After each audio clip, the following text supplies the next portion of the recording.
Hi friends, welcome to Billionaire Squad YouTube channel. நம்ம இந்தியாவில் 90% of peoples மணியை எப்படி மேனேஜ் பண்ணுறதுன்னு தெரியாமல் ஸ்ட்ரகிள் பண்ணிகிட்டு இருக்காங்க. ஏன்னா அவங்களுக்கு ஸ்கூல், காலேஜ் இல்லை பேரண்ட்ஸ் அப்படின்னு யாரும் அதை சரியான வழியில் சொல்லித்தரதில்லை. உங்களுக்கு personal finance, stock market, investing, escaping from டெப்ட் மற்றும் நீங்கள் சரியாக பிளான் பண்ணால் உங்களோட இயர்லி ரிட்டையர்மெண்ட்டை வித்து ஃபைனான்ஷியல் ஃப்ரீடமோடு அச்சீவ் பண்ணுற முடியும். அதுக்கு இந்த சேனல் உங்களுக்கு நிறைய நாலேஜை கொடுக்கும். இந்த சேனலில் நீங்கள் இன்வெஸ்ட் பண்ணுங்கள், இல்லை இதை பை பண்ணுங்கள், அதை பை பண்ணுங்கள் அப்படின்னு சொல்ல போகிறதில்ல. அதுக்கு பதிலாக நீங்கள் எடுக்க போகிற முடிவுக்கு உங்களுக்கு தேவையான நிறைய நாலேஜை கொடுக்கும். அதை வச்சு நீங்களே முடிவு பண்ணிக்கலாம், நம்ம எந்த ப்ராடக்டை பை பண்ண போகிறோம், இது நமக்கு என்ன யூஸ்ஃபுல்லாக இருக்கும், இதில் சக்ஸஸ் ஆனால் என்ன நமக்கு ப்ராஃபிட், இல்லை சப்போஸ் லாஸ் ஆனால் என்ன நமக்கு பிரச்சனை வரும் அப்படிங்கிறத நீங்களே கால்குலேட் பண்ணி உங்களோட ரிஸ்க்கை எடுக்கலாம். என்னோட பர்சனல் லைஃப் எக்ஸ்பீரியன்ஸ்லேருந்து ஃபினான்ஷியலாக கற்றுக்கிட்ட விஷயங்களை உங்களோட இந்த சேனலில் ஷேர் பண்ணுறது ரொம்ப சந்தோஷம். பிகாஸ் 5 இயர்ஸ்க்கு முன்னாடி எனக்கு ஒரு 25,000 சம்பளம் அப்படிங்கிறது இருந்தது.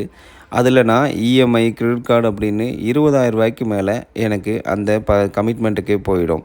அதுக்கப்புறம் சென்னையில் ஒரு மாதத்துக்கு நம்ம ஓட்டணும் அப்படின்னா குறைஞ்சபட்சம் ஒரு 10,000 தேவைப்படும்.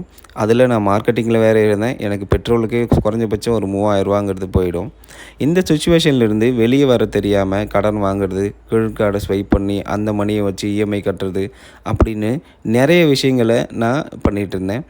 என்னென்னா, நம்ம ஃபினான்ஷியலாக எந்தெந்த விஷயங்களை செஞ்சால் நமக்கு லாஸ் அதிகமாகுமோ அது எல்லாத்தையுமே நான் பண்ணிகிட்டு தான் இருந்தேன்.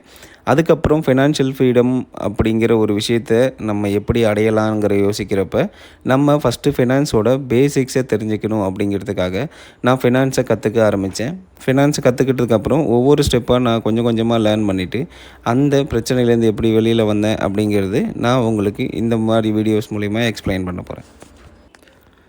இந்த சேனல் உங்களுக்கு பர்சனல் ஃபைனான்ஸ்னால் என்ன, அதோட basics, mutual fund and SIP, financial goal planning, money பற்றின மித்ஸ், அது கூடவே ஸ்டாக் மார்க்கெட், இயர்லி ரிட்டையர்மெண்ட்னு ஒவ்வொரு வீடியோவும் உங்களுக்கு நிறைய விஷயங்களை சொல்லிக் கொடுக்க போகுது. நான் கடந்த 5 வருஷங்களாக ஃபினான்ஸை கற்றுக்கிட்டு இருந்ததில் அது கூடவே மணி எப்படி ஒர்க் ஆகுது, மணி சைக்காலஜி எப்படி ஒர்க் ஆகுது, வேர்ல்டு ஃபேமஸ் ஃபினான்ஸ் எக்ஸ்பர்ட்ஸு என்ன சொல்லுவாங்க, அந்த நேரத்தில் மார்க்கெட்டில் என்ன நடக்கும் அப்படிங்கிறது எல்லாமே நான் கவனிச்சிட்ருக்கேன். நம்ம எவ்வளவு ரூபா சம்பளம் வாங்கினாலும் பரவாயில்ல, நம்ம சேவ் பண்ண இல்லை இன்வெஸ்டிங் பண்ண நமக்கு மைண்ட் செட் இருந்தால் போதும். அந்த மைண்ட் செட்டை நீங்கள் ஃபஸ்ட்டு கொண்டு வாங்க. குறைஞ்சபட்சம் நீங்கள் ஒரு 500 இருந்தே உங்களோட இன்வெஸ்ட்மெண்ட்டை நீங்கள் ஸ்டார்ட் பண்ண முடியும்.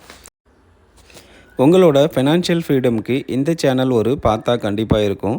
இதை நீங்கள் சப்போர்ட் பண்ணுறதுக்கு இந்த சேனலை சப்ஸ்கிரைப் பண்ணி வச்சுக்கோங்க. உங்களோட ஃபினான்ஷியல் டவுட்ஸ் அப்புறம் என்ன மாதிரி டாபிக்ஸ் நீங்கள் தெரிஞ்சுக்கணுன்னு ஆசைப்பட்றீங்க அப்படிங்கிறத கீழே கமெண்ட்டில் பண்ணுங்கள். அந்த வீடியோவை நான் மேக் பண்ணுறேன். ஃபைனலாக thank you friends, thank you for supporting.